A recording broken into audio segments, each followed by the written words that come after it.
Podem sentar, por favor. Irmãos, a ressurreição não é apenas a volta do espírito a um corpo. Você sabe disso? No dia que nós ressuscitarmos, haverá esse encontro. A ressurreição não é apenas isso. A ressurreição é a transformação do nosso corpo em algo glorioso. É isso que a Bíblia diz, vamos receber um corpo glorioso. A Bíblia diz que o corpo será ressuscitado com Cristo e não será mais sujeito à corrupção, à dor ou à morte. Por aí você começa a perceber como foi grande o projeto que foi feito para as nossas vidas. A Bíblia nos ensina que teremos um corpo glorificado. E por que um corpo glorificado? Porque é um corpo adequado para habitar na eternidade de Deus. Com esse corpo hoje nós não podemos habitar a eternidade. Mas como eu disse no início, a ressurreição é um trabalho que nós fazemos dia após dia,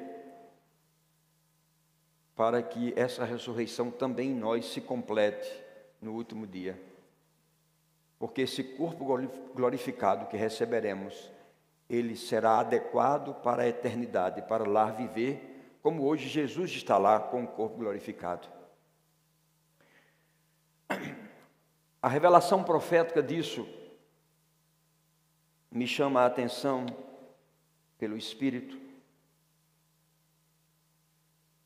E eu percebo como o Senhor dizendo, eu estou ativando no meu povo a consciência da eternidade. Ativando no meu povo a consciência da eternidade. Porque não fomos criados apenas para sobreviver. Nós somos criados para resplandecer.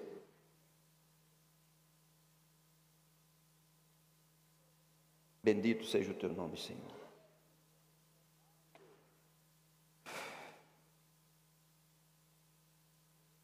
E aquilo que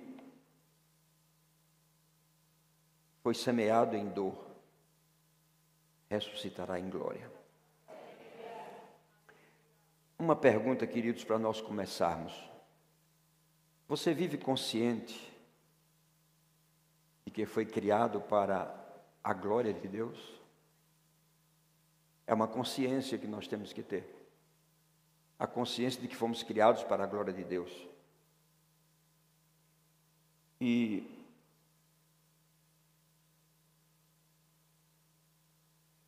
se temos essa consciência, temos que viver uma vida de santidade, com práticas, afastando-nos diariamente daquilo que é corruptível, para que essa existência de um corpo glorificado aconteça a partir de agora, não apenas quando ele for assunto aos céus.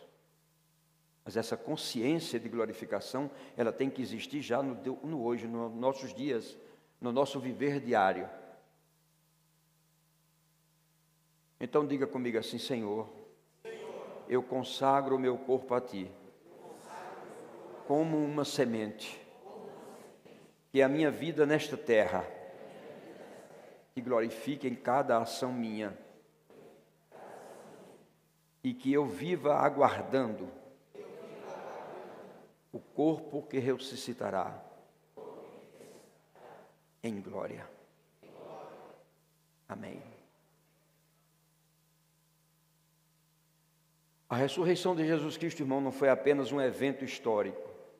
Para alguns, isso é um fato, mas para nós não deve ser assim. Nós não devemos ver a ressurreição de Jesus Cristo como um fato histórico. A ressurreição de Jesus Cristo foi um veredito espiritual. Foi uma proclamação eterna de que o pecado foi vencido, de que a morte foi vencida, de que a sepultura foi vencida e de que o inferno foi vencido. Repita isso comigo. A ressurreição de Cristo foi um veredicto do céu. Diga, uma proclamação eterna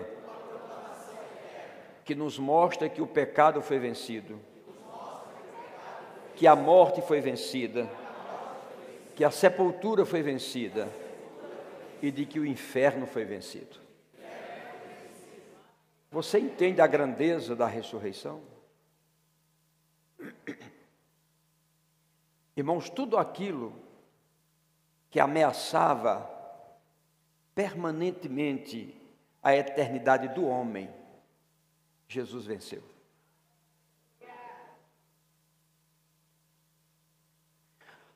Ao longo dos séculos, esse plano vinha sendo estabelecido.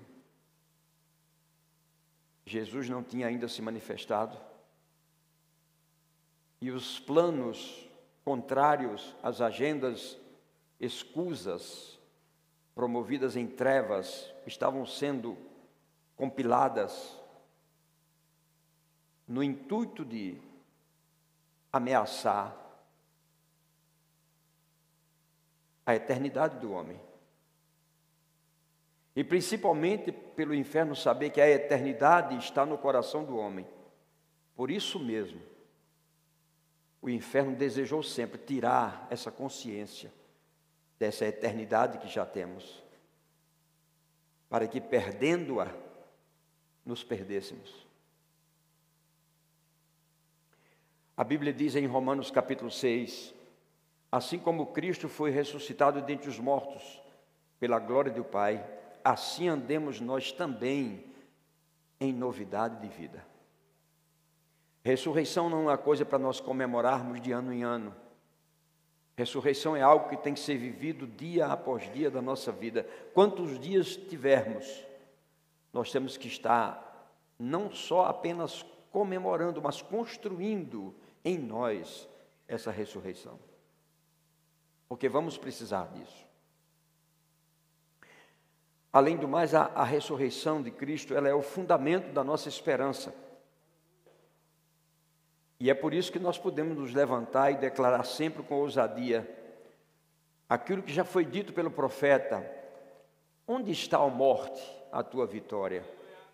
Onde está o teu aguilhão? Onde está a sepultura? Onde está a tua vitória? Isso já foi dito pelos profetas no passado.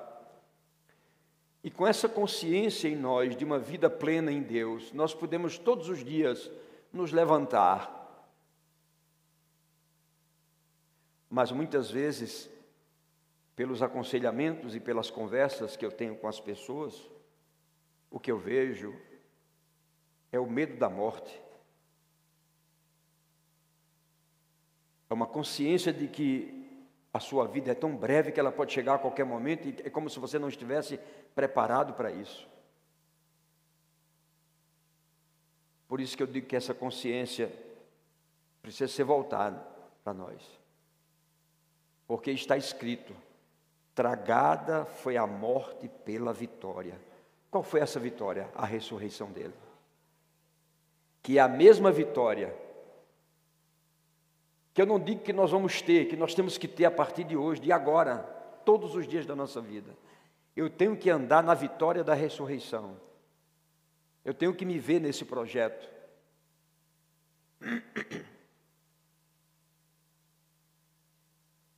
A ressurreição é válida, irmãos, e é autêntica, mas precisa ser vivida.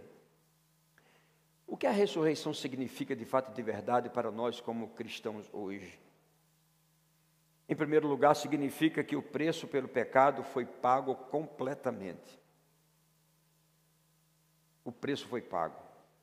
Significa que você não precisa mais viver debaixo de escravidão, de culpa, de condenação e de vergonha. Significa que a vida eterna já está disponível agora em Cristo.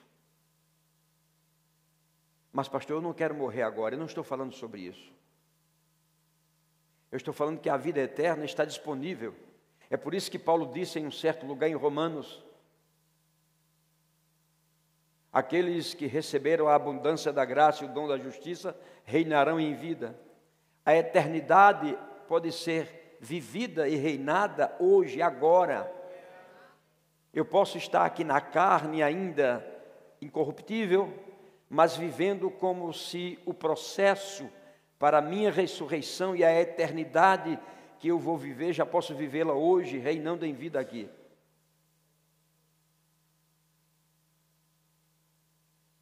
A ressurreição significa que o espírito de ressurreição adentrou o império das trevas e da morte e trouxe Jesus de lá. E porque isso aconteceu, eu e você não entraremos mais nesse império de trevas, porque já fomos colocados no reino do Filho do seu amor. Ressurreição significa que, ainda que morramos fisicamente, seremos ressuscitados com Ele. Significa que não há mais condenação, como disse Paulo aos Romanos capítulo 8, para os que estão em Cristo Jesus. Significa também que podemos viver em novidade de vida, ressuscitados com Cristo e assentado com Ele nas regiões celestiais, como Paulo disse à igreja de Éfeso no capítulo 1 e no capítulo 2. A oração que Paulo fez foi uma oração sábia. E ele queria que os irmãos tivessem o espírito de sabedoria e de revelação para entender os fatos proféticos que existiam por trás da letra. Essa letra que muitas vezes nós ficamos apenas com ela. E por isso que às vezes a nossa vida se torna uma mesmice, porque nós não vamos a fundo, não fazemos uma imersão no profético da palavra. Paulo disse: eu não cesso de dar graças a Deus por vós, fazendo menção de vós nas minhas orações, para que o Deus de nosso Senhor Jesus Cristo, o Pai da glória, vos conceda o espírito de sabedoria e de revelação no pleno conhecimento dele, iluminando os olhos do vosso coração, para que possais compreender a esperança do vosso chamamento, e a riqueza da glória e da herança para os seus santos, e a suprema grandeza do seu poder, que com força e eficácia foi capaz de ressuscitar Jesus dentre os mortos, e fazê-lo assentar à sua direita nos lugares celestiais, acima de todo o principado, potestade, poder e domínio, e de todo nome que se possa referir não só no presente século, mas também no vindouro. E esse mesmo Deus colocou todas as coisas debaixo dos pés de Jesus. E se está debaixo dos pés de Jesus, nós somos o corpo dele hoje, está também debaixo dos nossos pés. Colocou todas as coisas debaixo dos pés de Jesus, para que ele fosse o cabeça. E deu isso à igreja, para que a igreja se torne a plenitude dele, que a tudo enche em todas as coisas. Por isso que eu comecei o culto dizendo que a nossa visão com relação a esses dias que nós comemoramos a Páscoa. Algumas pessoas, se não comerem o ovo de Páscoa, elas ficam doentes. Meu Deus, não comprei o ovo de Páscoa. E ensinamos aos nossos filhos. E eles vão crescendo com essa conotação. Mas não entendemos que na velha aliança a erva era amarga. Na nova aliança ela se tornou doce por causa de Jesus Cristo, mas não é ovo de Páscoa. Então você percebe que nós estamos muito longe de tudo aquilo que a palavra de Deus nos ensina, porque não atuamos dentro do profeta da palavra, apenas na letra. E a letra é perigosa. Paulo disse que a letra mata. Então temos que ter um cuidado. Agora nós temos uma responsabilidade, irmãos. E a pergunta que não quer calar é essa: você crê mesmo que Jesus ressuscitou? Se você crê, onde está a alegria de comemorar isso? Adorando, regozijando-se com Ele, refletindo,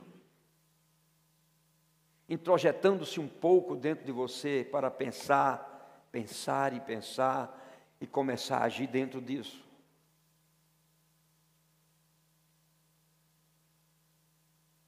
E a outra pergunta é: você tem consciência de que você já ressuscitou com Ele? Que você não é mais aquela pessoa do pecado, dos tempos de angústia? Você é alguém totalmente diferente hoje por causa dele? Então, se nós cremos que Cristo ressuscitou e permanecemos inertes, alheios, ou pecando, que é mais grave ainda, isso quer dizer que a velha vida ainda impera em nós. Então, nós precisamos encontrar expressão na ressurreição de Cristo. E quando nós cremos, nós nos apropriamos e somos chamados a viver como quem já morreu para este mundo, mas vivendo para Deus. É bem diferente. E também a ressurreição não é apenas um evento para uma celebração. Ela é uma realidade que deve ser experimentada e termos experiências e testemunhos sobre a ressurreição. Não só ouvir falar dela. Então, a ressurreição é a nossa vitória. Mas nós não estamos festejando a nossa vitória. E deveríamos festejar. Queridos, a Páscoa no Antigo Testamento é uma sombra profética, por isso que eu falo muito no profético, do que acontece hoje em Cristo. Era uma sombra, era uma celebração instituída por Deus para os israelitas, para que eles jamais esquecessem da libertação que eles tiveram do Egito. Isso está narrado explicitamente em Êxodo capítulo 12, se você puder, faça uma meditação sobre isso, que é muito importante. E cada detalhe do que acontecia naquele tempo era importante.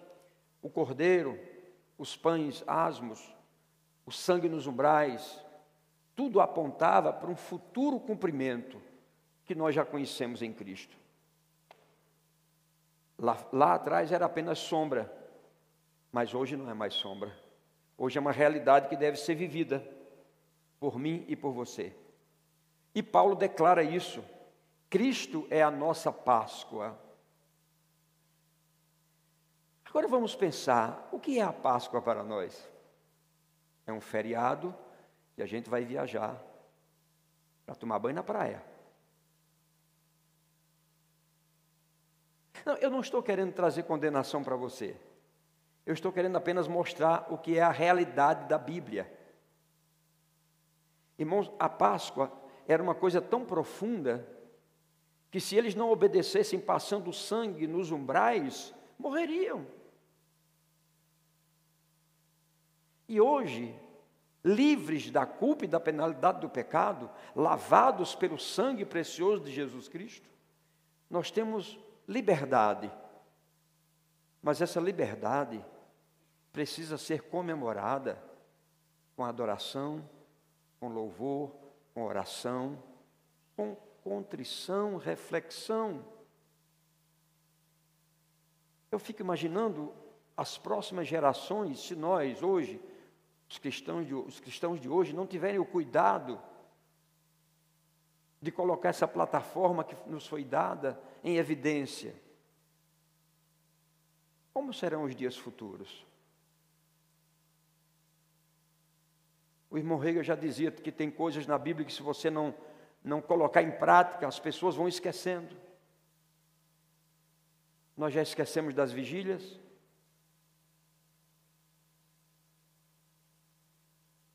Você deve lembrar que Jesus, antes de ir para a cruz, ele estava lá no Getsêmani.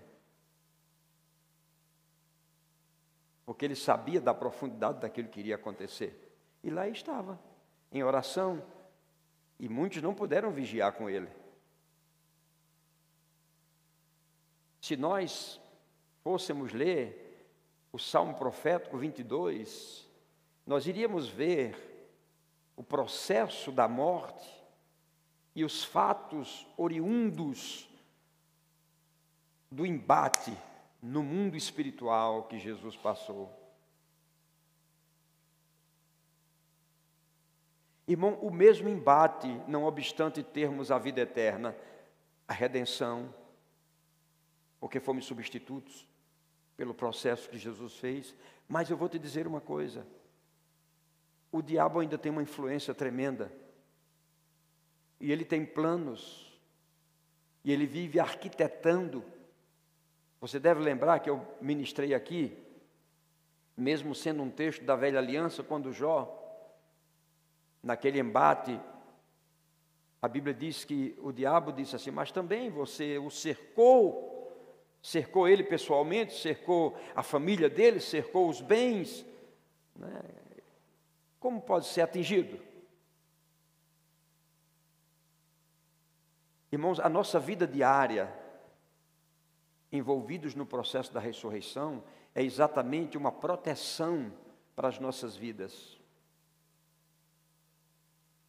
E se nós trabalharmos isso na nossa vida, nós vamos ter proteção dos dardos inflamados do maligno.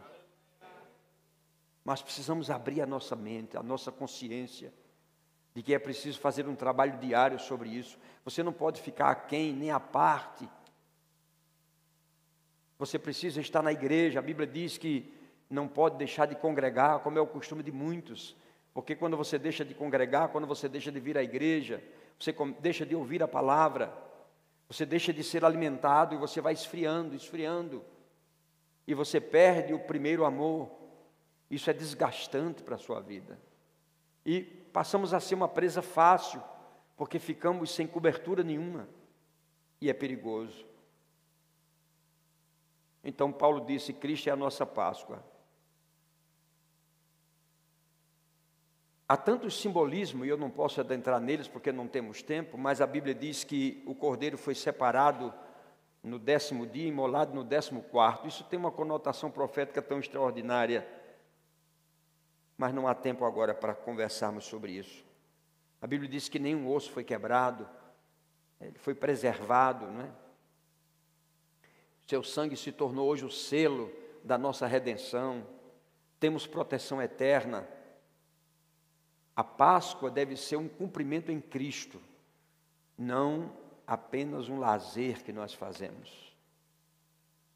O comércio apura bilhões. E nós entramos nisso também. Assim como houve o êxodo no passado, também houve o êxodo no nosso tempo, em Cristo. Fomos tirados da escravidão do pecado e trazidos para a libertação em Cristo. O primeiro êxodo libertou o povo de Israel, mas o segundo nos libertou do império das trevas. E não somente isso, fomos transportados para o reino do Filho do seu amor. É bem diferente. Então nós podemos ver que há algo extraordinário, a excelência da pessoa de Cristo nesse processo que é para mim e é para você. Por isso que ele deve ser festejado de uma forma diferente, sobrenatural, profeticamente. A Bíblia diz, irmãos, que com esse projeto de Deus nós fomos feitos propriedade exclusiva de Deus. Já imaginou isso? Diga para o seu vizinho assim: você é propriedade exclusiva de Deus. Você não pode deixar qualquer coisa entrar nessa propriedade, irmão. Não pode. Sinal de alerta, amarelo, depois vermelho. Você não pode deixar qualquer coisa entrar nessa propriedade. É propriedade exclusiva de Deus. Nós iremos prestar conta disso, irmãos. Pedro disse: vós, porém, sois raça eleita, sacerdócio real, meu Deus, nação santa, povo de propriedade exclusiva de Deus. Agora vem a obrigação, a fim de proclamardes as virtudes daquele que vos chamou das trevas para a maravilhosa luz. Aqui eu vejo o profético do evangelismo. Por que nós nos tornamos uma raça eleita, uma raça diferente, um sacerdócio real, uma nação santa, um povo de propriedade, a fim de proclamarmos as virtudes daquele que nos chamou das trevas para a luz. Então, há uma obrigação na minha vida e na sua vida de proclamarmos o Evangelho. E como seria bom, e quem sabe vai ser bom, nós nos reunimos sexta, sábado e domingo. Sexta-feira, jejum e oração. Sábado, jejum e oração. Louvor, adoração, palavra. E no domingo, o culto na rua. Abordando as pessoas, pregando a palavra. 2 dias em consagração. Quando você falar, suas palavras serão letais contra o mal, contra o inferno e contra o pecado. Pastor, eu estou sentindo de Deus que eu tenho que mudar de igreja. Não, você não está sentindo nada.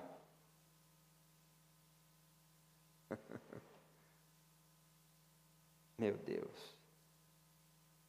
A nossa libertação, irmão, agora continua sendo espiritual e eterna. Libertação espiritual e eterna, todos os dias. A cruz nos deu grandes benefícios. Porque o benefício da cruz ele é completo. E entre muitos benefícios estão alguns que eu vou te citar. Ser reconciliado com Deus. Vivíamos separados, mortos pelo pecado. Fomos reconciliados com Deus. Irmão, você não acha isso grande? O ser mutável. Mutável. Cheio de defeitos, de avarias. Muitas vezes quebrado. Ser reconciliado com Deus. O ser imutável, dar-se ao ponto de reconciliar-se com você, para lhe resgatar, e não há uma valorização nisso.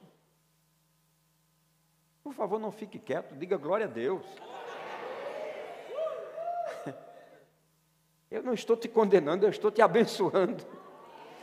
Além dessa reconciliação, a Bíblia diz que Ele nos justificou. Quando não tinha como sermos justificados pelos atos cometidos, Ele simplesmente foi com a nossa cara e nos justificou. Isso é maravilhoso. Amém? A Bíblia diz que Ele foi entregue por causa das nossas transgressões e ressuscitou por causa da nossa justificação. Foi para isso que aconteceu. A Bíblia diz: justificado, pois, mediante a fé, temos paz com Deus por meio de nosso Senhor Jesus Cristo. Irmãos, quando isso adentrar o nosso espírito de fato e de verdade, paz vai chegar. Os medos serão tirados. Você vai deitar e vai dizer assim: em paz me deite e logo pego no sono, porque tu, Senhor, me fazes descansar seguro. Você não vai ficar preocupado se eu não acordar. Eu já tive um irmão que ele morreu porque não dormia. Porque ele dizia assim: se eu dormir não acordo, pronto, morreu. De todo jeito morreu. Não dormia. Ficava feito um tetel a noite inteira. Morre. Irmãos, nós temos que viver no descanso. A ressurreição é real, temos a eternidade como certeza, então temos que viver no descanso. Viver em paz. Diga: Deus é bom. Então nós temos nele a redenção, né? Ele nos libertou do império das trevas. Nós temos também a regeneração, o apóstolo Pedro diz isso. Temos a filiação e uma glorificação futura já está estabelecida para mim e para você. A Bíblia diz: ora, se somos filhos, somos também herdeiros, herdeiros de Deus e co-herdeiros com Cristo. Se com Ele sofremos, também com Ele seremos glorificados. Porque para mim tenho por certo que os sofrimentos do tempo presente não podem ser comparados com a glória a ser revelada em nós. Há uma glória a ser revelada em nós. Então, cada aspecto da redenção manifesta a suficiência do sacrifício de Cristo por nós. E, ainda mais, nos reposiciona diante de Deus, nos dando identidade, autoridade e herança. Tudo isso estava perdido. Houve um reposicionamento. Essa redenção foi o preço que ele pagou. Redenção, irmãos, é um ato jurídico, espiritual. Era uma prática da lei mosaica, né, nos tempos passados. Mas a Bíblia diz, já agora em Pedro, que Jesus se tornou o nosso resgatador. Não é mais uma prática do passado, agora é um resgate completo, porque lá não houve um resgate completo. O pecado foi apenas coberto. Hoje não, há um resgate completo. A Bíblia diz que o pecado não terá domínio sobre nós. Então não adianta você dizer, mas pastor, a carne é fraca. Diga graças a Deus que ela é fraca, porque se ela fosse forte, você estava morto. Está escrito, o pecado não terá domínio, então você só peca se quiser. É uma ação voluntária. Pecar. E a Bíblia diz assim, sabendo que não foi mediante coisas incorruptíveis, como prata e ouro, que fostes resgatados do vosso fútil procedimento, que vossos pais carnais vos legaram, mas pelo precioso sangue, como de cordeiro sem defeito e sem mácula, o sangue de Cristo. Quando isso foi feito, ele nos libertou de toda a escravidão e estabeleceu seu senhorio sobre nós, para que nós pudéssemos pertencer a ele. Por isso, há uma celebração. A celebração é a festa da nova aliança, que deve ser celebrada entre os irmãos, com alegria, com prioridade, juntos, coletivamente, na igreja. Essa igreja que ele levantou. Amém? E termos cuidado para não deixarmos que o fermento velho, as coisas velhas, nos tirem as responsabilidades que nós temos em Cristo. O fermento é uma tipologia que representa o pecado, você sabe disso. Mas hoje, nós não precisamos mais do fermento velho, das práticas antigas. Nós precisamos a cada dia estar trabalhando para sermos melhores naquilo que Cristo fez para as nossas vidas. Quando a Bíblia diz assim, rogo-vos, pois, irmãos, pelas misericórdias de Deus, que apresenteis o vosso corpo como sacrifício vivo, santo e agradável a Deus, e não vos conformeis com este século, mas transformai-vos. Veja, Jesus não veio para dar um jeitinho, ele veio para fazer uma transformação radical. O injusto se torna justo, o profano se torna crente, a prostituta se torna santa, o homossexual se torna a identidade real que Cristo deu a ele, um homem de verdade. Foi para isso que o Evangelho veio, irmãos. E nós precisamos pensar nisso. Amém?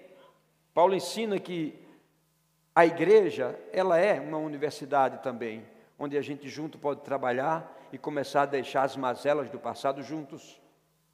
Nos unirmos como família, uns protegendo ao outro. Não fazer aquilo que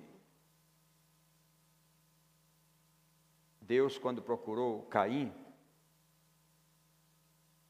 eu estava conversando com um casal essa semana, eu não posso entrar nisso agora, né? Mas aquele fato de Caim e Abel é um termo jurídico que poucas pessoas, como advogado, usam, porque não tem um conhecimento profético.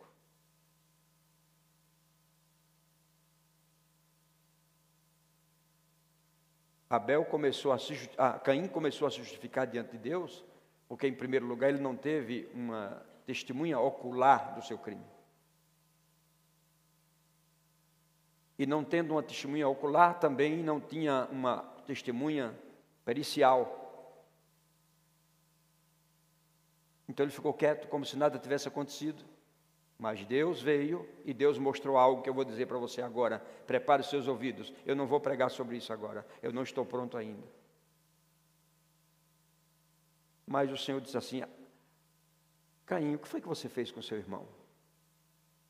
Por acaso eu sou o guardador do meu irmão? Ou seja, ele estava dizendo, ninguém viu. Ninguém pode dizer nada. Mas Deus disse para ele assim, o sangue tem uma voz. E o sangue está falando para mim que você o matou. O sangue de Jesus Cristo, na minha vida e na sua, tem uma voz. Por isso que é importante viver a ressurreição. Porque quando qualquer acusação vier contra mim e contra você, a Bíblia diz que no céu, perto do Pai, do Filho e também do Espírito, não obstante ele estar aqui ainda, mas há uma testemunha, que é o sangue, que diz assim, não, Satanás, você não pode reivindicá-lo porque eu o lavei. Você entende a profundidade disso? O sangue tem uma voz. Se no mundo natural não existiam testemunhas que pudessem falar contra o assassino, mas o sangue falou e desvendou o assassinato. A mesma coisa é o sangue que é nossa testemunha nos céus. Pode falar por mim, por você, mas eu preciso valorizar esse sangue. Eu preciso valorizar o sacrifício desse sangue derramado. Eu preciso valorizar a ressurreição que foi feita através desse sangue para me dar a redenção, a justificação. Esse sangue fala por mim. Talvez, não me tenha por herege, não precisássemos de 3 testemunhas. Bastaria o sangue. Mas como tudo na palavra foi estabelecido por Deus, que é por boca de 2 ou 3 testemunhas, Deus levanta 3 testemunhas no céu e 3 testemunhas na terra. E essas testemunhas trabalham a meu e ao seu favor. Irmãos, nós temos que valorizar isso. Se o sangue não falasse, a água dizia, eu o matei e ele ressuscitou. Se a água e o sangue não falassem, a palavra diria, eu lavei pela palavra que foi me dada. Então você tem essas testemunhas, como eu tenho também. Por que não valorizarmos, irmãos, esse tempo que comemoramos de uma forma totalmente diferente? Por que não fazermos isso? Paulo é explícito quando ele diz, não é boa a vossa jactância. Não sabeis que um pouco de fermento leveda toda a massa? Lançai fora o fermento velho, para que sejais nova massa, como sois de fato sem fermento, pois também Cristo, nosso Cordeiro Pascual, foi imolado. Por isso, celebremos a festa, preste atenção, não com o velho fermento, nem com o fermento da maldade e da malícia, e sim com os asmos da sinceridade e da verdade. Essa comemoração precisa ser diferente. Você tem essa consciência hoje? Já em carta, disse Paulo, vos escrevi que não vos associeis com impuros. Refiro-me com isto, não propriamente aos impuros do mundo, ou aos avarentos, ou roubadores, ou idólatras, pois nesse caso terias que sair do mundo. Mas ele diz o seguinte, mas agora vos escrevo que não vos associeis com alguém que, dizendo-se irmão, foi impuro, ou avarento, ou idólatra, ou maldizente, ou beberrão, ou roubador. Com esse, nem ainda comais. Pois com que direito haveria eu de julgar os de fora? Não julgais vós os de dentro? Os de fora, porém, Deus os julgará. Expulsai, pois, de entre vós os malfeitores. Então, Paulo está dizendo o seguinte, é um cuidado que nós temos que ter entre nós, de fazer essa festa de uma forma diferente, que venha glorificar a Deus com aquilo que nós vamos fazer. A vitória foi contra o pecado e agora somos chamados para a santidade. A Bíblia não diz que Cristo apenas nos perdoou o pecado. Ele nos capacitou para sermos vitoriosos contra o pecado. Isso vai muito mais além. Muito mais além. O apóstolo Paulo diz assim: não ofereçais cada um os membros do vosso corpo ao pecado, como instrumentos de iniquidade, mas oferecei-vos a Deus como ressurretos dentre os mortos, e os vossos membros a Deus como instrumento de justiça. Porque o pecado não terá domínio sobre vós, pois não estáis mais debaixo da lei, e sim da graça. Irmãos, a graça não é uma licença para o erro.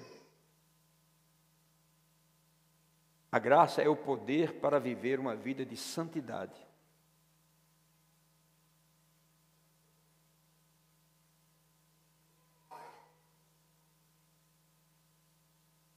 Irmão, eu não quero fazer críticas a ninguém, porque eu não sou juiz de ninguém. Mas nem a palavra da verdade está sendo anunciada por muitas igrejas.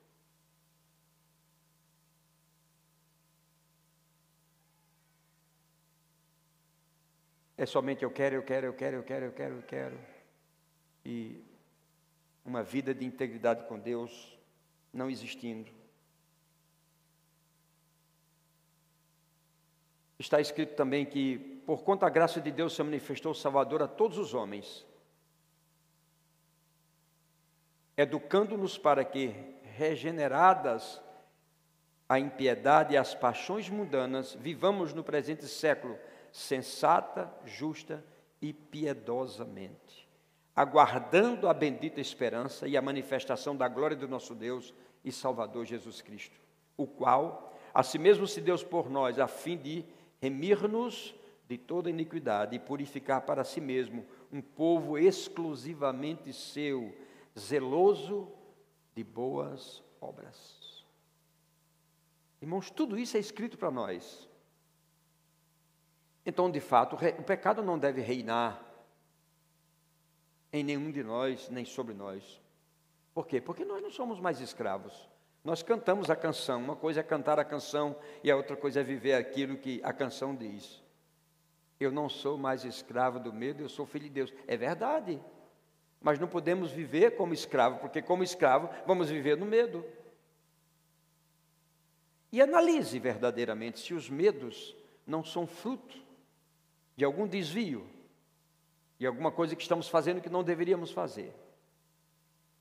A Bíblia diz: se viverdes, pois, segundo a carne, caminhais para a morte, mas se pelo Espírito, mortificados os feitos do corpo, certamente vivereis. Mas, pastor, como viver nesse mundo com tantas lutas, com tantas decepções, com tantas dores? O que eu acho bonito na palavra é que ela tem resposta para tudo. A Bíblia já nos ensina que a tentação é humana e suportável. A Bíblia ensina isso, irmão. A tentação é humana e suportável.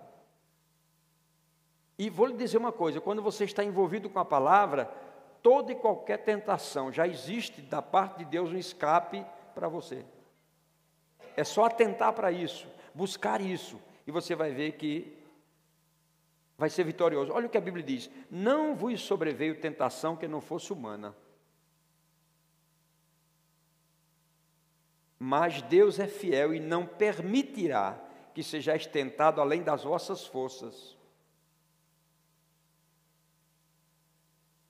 Pelo contrário, juntamente com a tentação vos proverá livramento, de sorte que a possais suportar.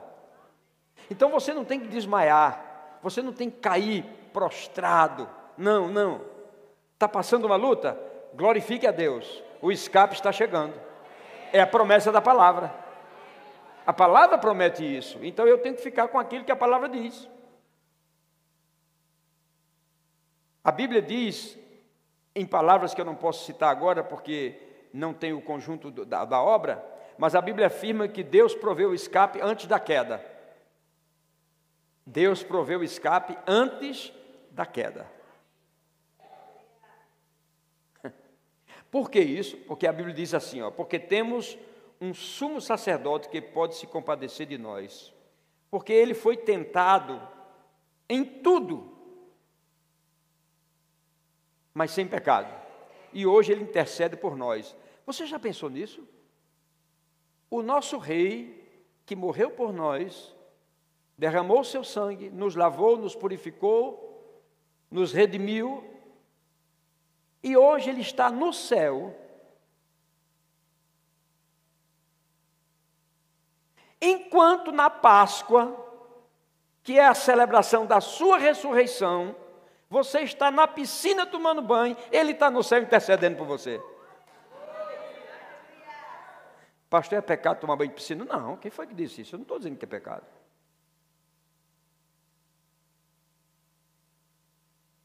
Mas, pelo menos nesses dias, nós deveríamos ter uma visão totalmente diferente do que é essa nossa Páscoa. Diga, Deus é bom. São Paulo liberou 10 milhões de pessoas nesse feriado. Eu acredito que deve ter no meio aí pelo menos 1 milhão de crentes, não é possível.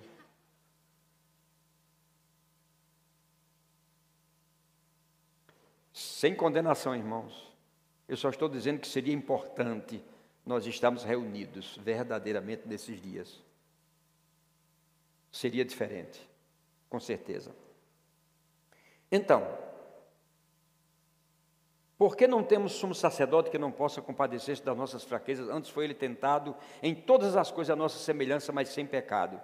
Aí a Bíblia diz assim: acheguemo-nos, portanto, confiadamente, junto ao trono da graça, a fim de recebermos misericórdia e acharmos graça para socorro em ocasião oportuna. Olha o escape aí. Nos aproximarmos ao trono da graça. É lá que nós somos socorridos. Então, existe em nós já uma graça para resistir qualquer queda e para viver acima de todo pecado. Só depende de mim e de você. Então, a verdadeira Páscoa, como deve ser celebrada? Celebrar a Páscoa é viver a consagração, a gratidão e a obediência. Consagração, gratidão e obediência. Essa festa, irmãos, até que nós adentremos o céu, ela vai continuar no calendário humano, com certeza, todos os anos. Mas pelo menos hoje eu estou trazendo uma palavra que traz para mim mesmo uma pergunta: o que vamos fazer com os anos seguintes? Ou, será que a minha Páscoa é apenas 3 dias? Ou será que ela tem que continuar até a minha subida? É isso que nós temos que pensar. Não, pastor, durante o ano, 3 dias, então a gente vai se consagrar, a gente vai vir para a igreja, vamos fazer vigília, jejum e oração. Passando aqueles dias, a gente vai para lá de Bagdá. Não adianta, irmãos. Isso tem que ser cotidiano. É como eu disse no início, né? A ressurreição para nós é uma preparação para a eternidade onde vamos viver. Então isso precisa ser contínuo, contínuo, contínuo, contínuo. Diga, Deus é bom. Então a festa continua, diga, a festa continua. Tem até uma canção que diz assim: canta meu povo, alegra meu povo, que a festa não vai acabar. Quando findar na terra, no céu vai continuar. Isso não para nunca, irmãos. Nós é que paramos, mas não é para parar, é para continuar. É a festa da redenção. Alguém já fez até uma música, não é? A festa da redenção. Ela tem que continuar cotidianamente. Diga, Deus é bom. Por quê? Porque nós precisamos andar em novidade de vida, né? Esperando aquela glorificação que nós falamos no início da mensagem, quando seremos manifestados com Cristo em glória. E essa glória deve ser uma coisa extraordinária mesmo, a ponto de Cristo dizer assim: Pai, eu preciso voltar para aquela glória que eu tinha antes. porque Ele não pôde trazer toda a sua glória. Ele trouxe um pouco da sua glória, e já foi grandes coisas na terra. Imagina voltar para aquela glória que eu tinha antes. Deve ser algo extraordinário. E é isso que nos aguarda, é isso que se espera de nós. Então, feche os seus olhos por um momento e diga assim comigo: Senhor, abre os meus olhos para que eu veja Cristo revelado nas Escrituras, que eu valorize o cumprimento da Páscoa em Jesus e viva uma vida à altura dessa revelação. Te peço isso em nome de Jesus. Amém. Para terminar, irmãos, a libertação do povo no Egito foi o início que Deus estava dando a uma nova identidade para Israel.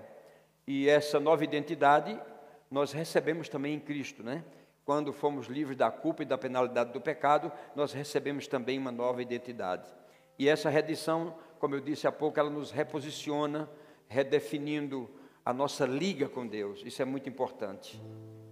Então declare aí para o seu irmão, diga a ele assim, bem olhando nos olhos dele: nós não somos mais escravos do pecado. Diga: eu pertenço a Deus e você também. Aleluia. Diga: eu rejeito toda acusação que tente me aprisionar ao passado. Vamos ficar de pé um pouquinho? Vamos fazer isso com mais alegria, com mais entusiasmo. Amém?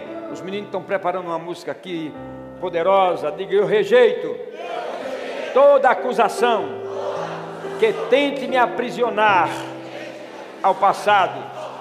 Diga: minha identidade está na cruz e na ressurreição de Cristo.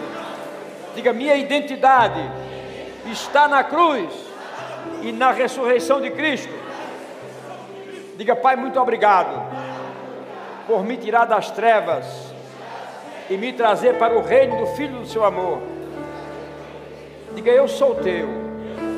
Ajuda-me a andar como um filho redimido, refletindo a tua glória em todos os lugares que eu passar. Bendito seja o nome do Senhor. Diga: Deus é bom em todo tempo. Aleluia.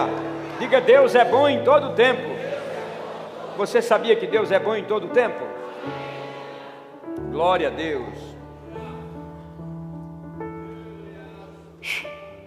E o Senhor diz para você: assim como eu tirei meu filho do ventre da terra, assim tenho tirado o meu povo do ventre da dor. Aleluia. Tiro também da morte emocional e da morte espiritual.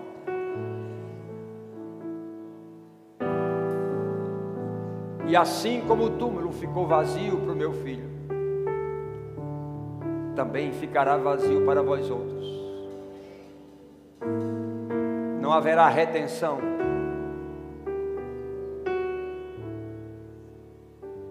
Bendito seja o nome do Senhor. Diga: Deus é bom. Todos aqueles que estão habitando em sepulturas invisíveis, eu os libertarei. Bendito seja o nome do Senhor. Desapeguem-se de todo medo, de toda culpa e de toda condenação. Vivam livres.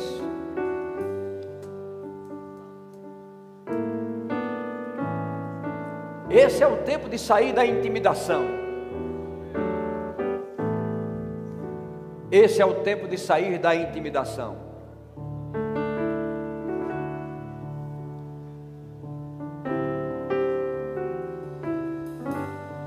É o tempo de levantar as mãos e dizer: eu sou livre.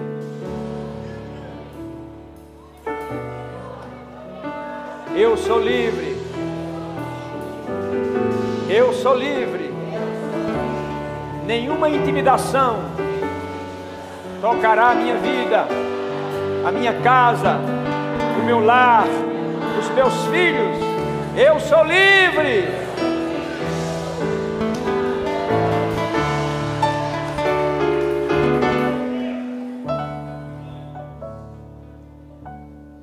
Diga: qualquer coisa recorrente em minha vida,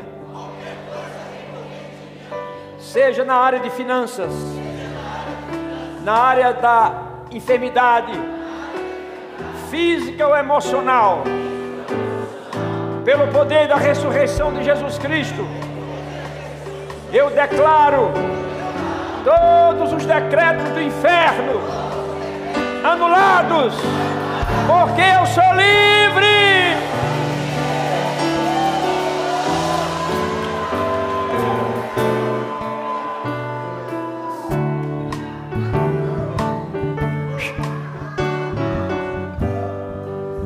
Ha ha ha. Yeah, yeah, yeah, yeah. Ha, vai.